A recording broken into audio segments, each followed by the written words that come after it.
Nihilism destroyed the religion and religious people.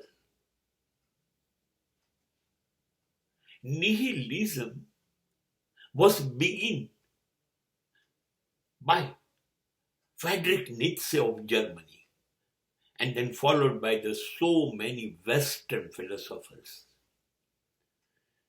Exactly, in short, we can say what is nihilism? નાસ્તિકવાદ.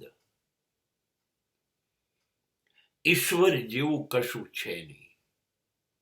સ્વર્ગ નર્ક નથી, પાપ પુણ્ય નથી, ધર્મ અધર્મ નથી, નીતિ અનીતિ નથી, બસ કશું નથી. જે કંઈ છે એ માણસ છે. એ જન્મ્યો છે ને મરી જશે. આ શરીર જે છે એક યંત્ર છે. યંત્રને સાચવવું જોઈએ. યંત્રને ગમતી બધી જ વસ્તુ કરવી જોઈએ. યંત્રને લાડ લડાવવા જોઈએ અને સમારકામ કરવું જોઈએ. ઈશ્વર કોણ છે? આપણી પાસે તેજસ્વી બુદ્ધિ છે, દલીલ છે, તર્ક છે, મગજની શક્તિઓ છે. આપણી પાસે હાથ પગ છે, 5 ઇન્દ્રિયો છે, શરીર પાસે તાકાત છે. આપણી અંદર બધી શક્યતાઓ છે, સંભાવનાઓ છે. આપણે બધું જ કરી શકીએ છીએ.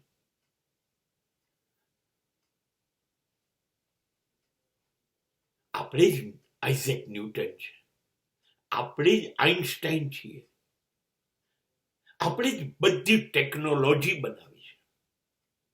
આપણે જ આકાશમાં જઈને સૂર્યને અડવાની, ચંદ્ર પર ઉતરવાની અને ગ્રહો સાથે છેડછાડ કરવાની શક્તિ ધરાવીએ છીએ.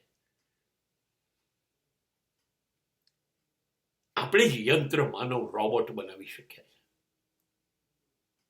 આપણે મેડિકલ સાયન્સને ડેવલપ કર્યું છે. ઈશ્વર ક્યાં છે? આપણે જ ઈશ્વર છીએ. આપણે જ બધું કરીએ છીએ. બસ આપણે શોધી નથી શક્યા આપણી શક્તિઓને. એ જ ભૂલ છે.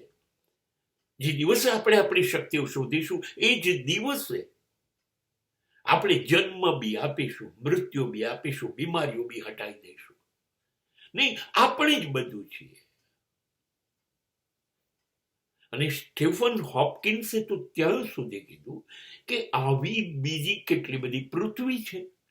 આવા એ દરેક પૃથ્વીના સૂર્યચંદ્ર છે, ગ્રહો છે, તારાઓ છે, સમુદ્ર છે. ત્યાં રહેવાય એવી બધી શક્યતા છે.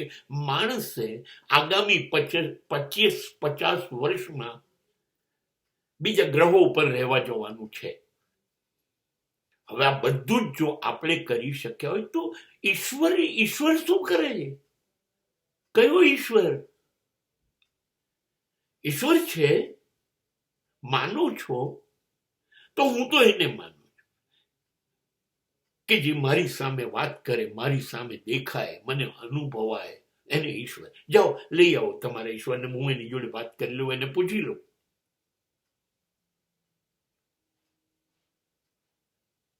હવે જે લોકો આસ્તિક હતા એ પણ આસ્તિક રહ્યા નહીં, કેમ કે એમની પાસે તાકાત નહોતી ઈશ્વરને લઈ આવવાની અને સાબિત કરવાની. જો આ રહ્યો ઈશ્વર. એમને પણ મનમાં શંકા હતી કે ખરેખર હશે કે નહીં, ખરેખર સ્વર્ગ કે નર્ક છે કે નહીં, પાપ કે પુણ્ય છે કે નહીં, આપણે લાવીશું કેવી રીતે? એટલે આજે નાસ્તિક ઈશ્વર છે જ નહીં. માણસ જ ઈશ્વર બની શકે. Main can be superman. અને પછી જ્યારે આસ્તિકોની દુનિયાના શ્રેષ્ઠ માણસોને મેં સાંભળ્યા ત્યારે પણ આવું બન્યું.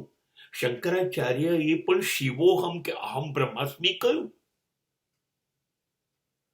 બુદ્ધ અને મહાવીર પણ કહ્યું કે આત્મા જ પરમાત્મા છે. એટલા માટે આ પૃથ્વી ઉપર નાસ્તિકતાએ ધર્મ નામનો જે દીવો એક જહત હતો, જે પ્રકાશ આપતો હતો, પવિત્રતા આપતો હતો, એને હોલવી નાખવા માટેના ચારે બાજુ પ્રયત્નો કર્યા છે અને હજુ ચાલુ જ છે.